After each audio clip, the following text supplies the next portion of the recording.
Okay. Hi. It's probably just something that I'm gonna watch later. I don't know why I'm making it. It's 2:30 in the morning, and I think I just want something to talk to. I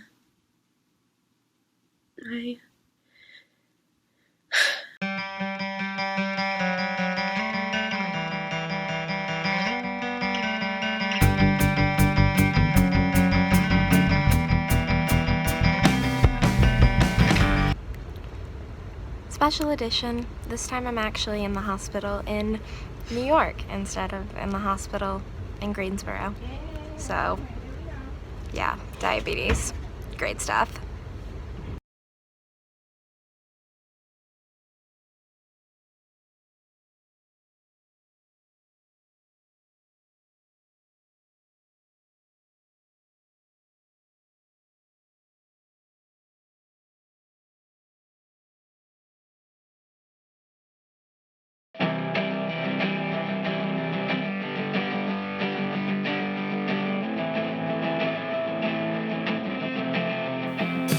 In my room I don't turn on the lights, but I don't mind when the sun peeks through the blinds.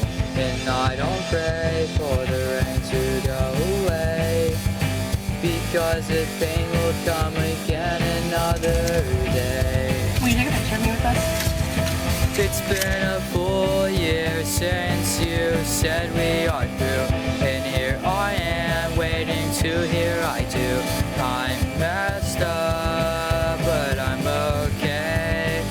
I'll just have to find a way to move on. Blood sugar is 50. I cannot be held responsible for Yes, you my can. actions. Yes, you can. My actions or the words that I speak.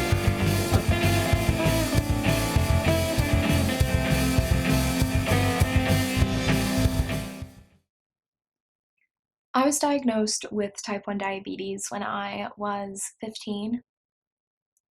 A lot of times, type 1 is caught in little kids, so I was a bit of a late bloomer, but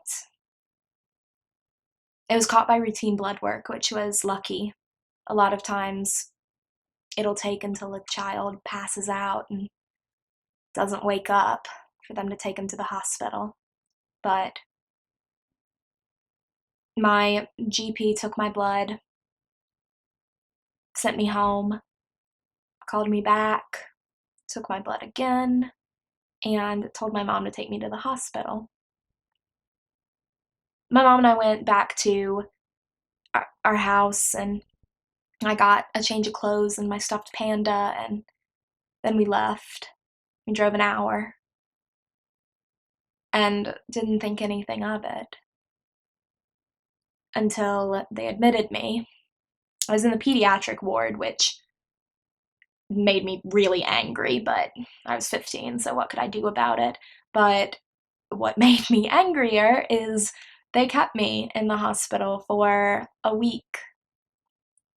And I, for the longest time, couldn't figure out why. They told me that I had type 1 diabetes. I didn't really know what that meant. I thought that diabetes was just fat old people who sat on their ass all day and ate cake at every opportunity and watched TV and never went for a jog. Basically, diabetes is a blanket term for broken pancreas, which is this organ in your body that produces insulin, that combats carbs and other glucose that gets into your blood and raises your blood sugar level. Someone's blood sugar is supposed to be at about 120. They took me to the hospital because my blood sugar was 564. A healthy person can eat something, a piece of cake, and the glucose will get in their blood, but their pancreas will be like, oh shit, I gotta account for this. And then their pancreas produces insulin, and their body lives happily ever after with a blood sugar of 120. My pancreas doesn't produce any insulin. So when I eat something, and the sugar gets in my blood. I have to do my pancreas's job and calculate how much insulin to account for how many carbs I ate. And the thing is, glucose levels in the blood can come from anything. Getting in an argument can raise your blood sugar level. Having a panic attack. Breathing, a lot of the time.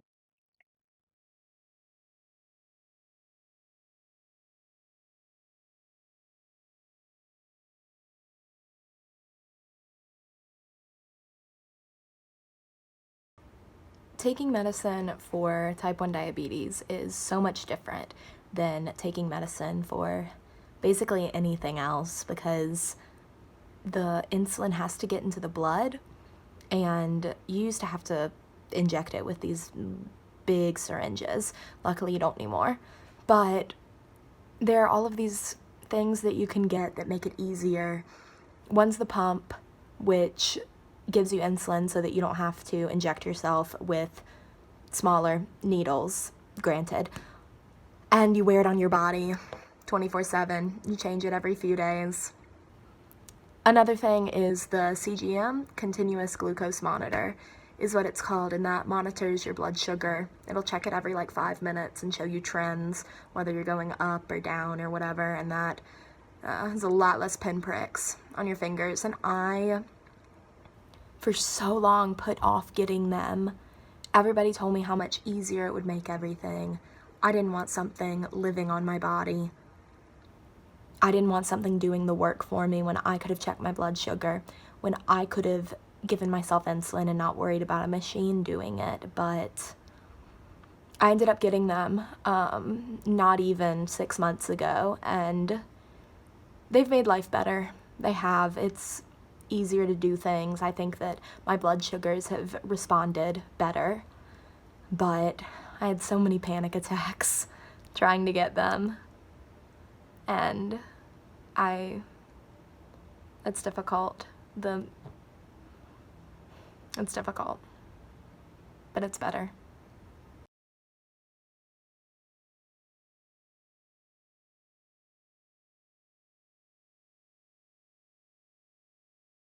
And this is going to be the 5th and 4th. Like that's any better time I've changed this bitch in a week. Yeah, supposed to do it every 3 days, and then I end up doing it. It doesn't matter. What matters is I don't know how to do it next time. I've been so worried. I'm so worried right now. I'm so scared that I'm doing it wrong. So something is wrong with my CGM, I think, because I'm getting all of these weird numbers, and it told me that I was 52, and I was like, I don't feel 52. So I checked with my meter, and I was 112. So all day I have been checking my blood sugar the old-fashioned way, which I forgot how much of a pain it is to do that.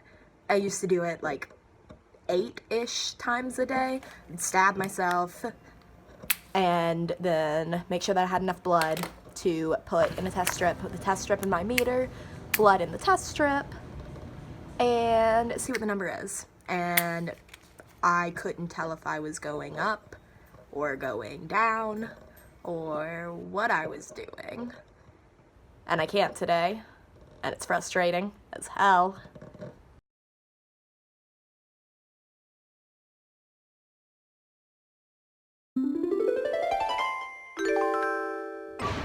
A taxi line, and it's really long, and I can't get out of it at all. I'm stuck here.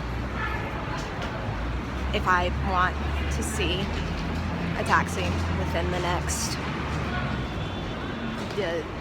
2 hours. Anyway, and so my blood sugar is 48 and dropping, which is not good. And I'm a dumbass and didn't pack more sugar on me, so I have 2 things of gummies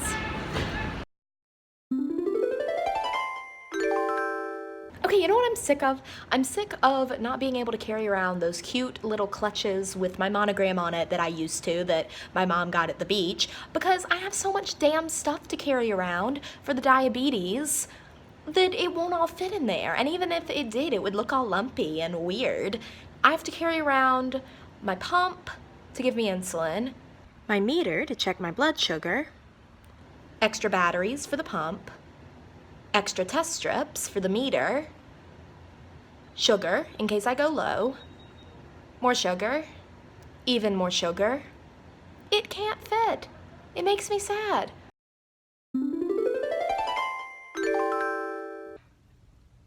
I have a wonderful, supporting family and doctor and friends, and I'm thankful for that every day. I am, but I'm sick of people telling me that I'm brave for keeping myself alive.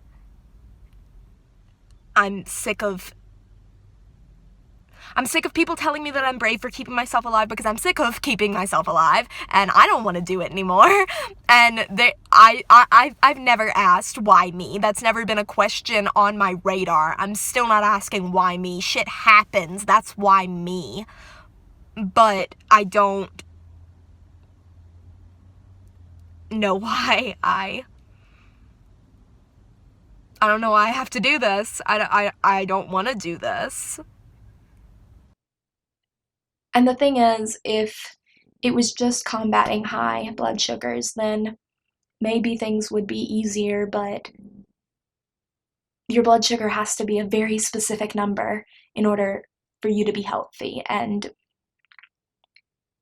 so often I calculate wrong, and I give myself the wrong amount of insulin for as many carbs as I ate, or as much glucose as got in my blood. Too little insulin means that I have a high blood sugar, which I cannot explain to anyone what that feels like. If you don't have type 1 diabetes and your blood sugar has never been 400 in the middle of the night, I can't tell you what that feels like. The other problem is that if I give myself too much insulin for as many carbs as I ate, or as much glucose got in my blood, then my blood sugar goes low. And that is also not fun. And that is also a feeling that I can't explain to anyone. Having a high blood sugar is being sick. I get sick to my stomach usually. Feel super lethargic. Every pore in my body just oozes. Not literally, but I mean, I can feel it.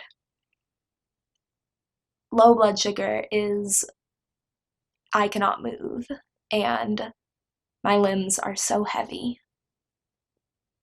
and my brain is not where it should be, and I'm discombobulated, and things don't make sense, and I can't get up. How do you feel about the fact that you're doing everything right and your blood sugar is still, what is it? 50? Is that the feeling? Good to know. I don't mean for all of this to sound like one big pity party. It's not. I have type 1 diabetes. A lot of people have type 1 diabetes, and, we do what we have to do. And that doesn't make us martyrs. Doesn't make us special. It just makes us different. Rip. On the plus side, we're gonna have a snowpocalypse tomorrow, so. Okay, that's not a plus side because we have very little sugar because I'm an idiot. And so here we have McKinley eating dinosaur eggs at midnight because she has diabetes. And yeah, having diabetes sucks sometimes. Waking up with a high blood sugar sucks. It feels like shit. Low blood sugar, also not really a fun time. But it's just, It's something that comes with the territory. And I've accepted that. I think I accepted that about the same time I started talking about it, which was about a year ago, I guess. I was a late bloomer on that part too. But depending on who you ask, I don't know that it's exactly healthy for me to cope with my chronic illness by making fun of it, but I can joke about being an English major and never getting a job. I can joke about being a millennial. I can joke about having depression. I can joke about living through the year 2016. I can joke about having diabetes. And other people can joke with me. It's not one of those, oh, I can do it, but you can't things. It's not one massive crisis 24/7. Maybe it was in the beginning. It was a lot to adjust to, but it's normal by this time. And just like everything else, it's something I take in stride. Something I try to take in stride as often as I can.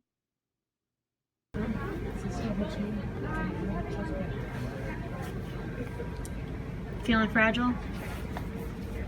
I love having diabetes.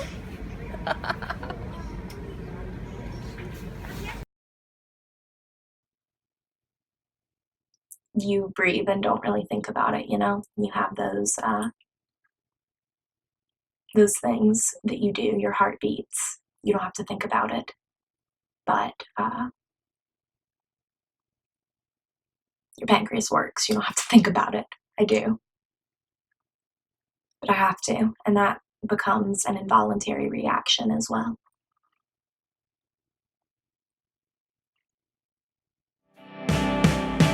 I will never be fine.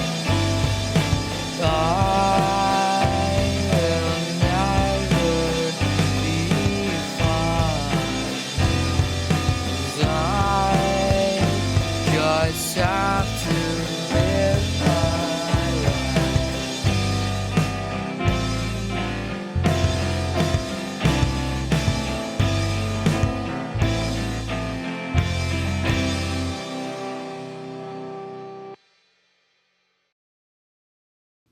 So yeah, that's it. I'm glad I didn't cry. I was expecting to cry.